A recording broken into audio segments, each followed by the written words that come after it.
भोजपुरिया समाज के प्रणाम आदाब। रउआ देख रहल बानी नारायणी न्यूज। रउआ साथे हम बानी संदीप त्रिपाठी।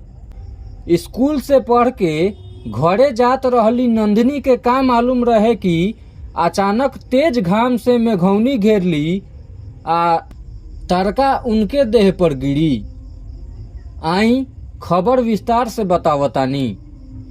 साहेबगंज के गौड़ा आ भलुही सिकंदर चवर में बुध के दिन ठनका गिरला से 9वीं की छात्रा नंदिनी कुमारी के मौत हो गई। उ भलुही सिकंदर के वार्ड संख्या 12 के निवासी रमेश यादव के बेटी रहस।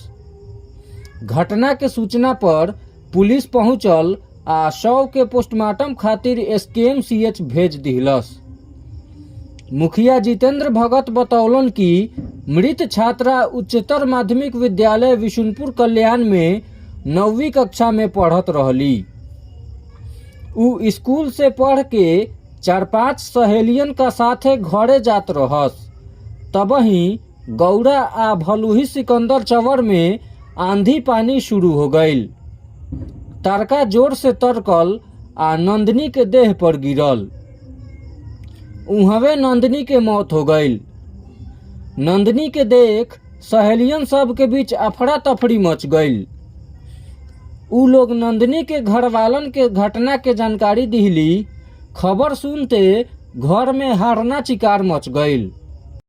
थानाध्यक्ष सिकंदर कुमार बतौलन कि शव के पोस्टमार्टम खातिर भेजल गईल बा। आवेदन मिलला पर FIR दर्ज कईल जाई।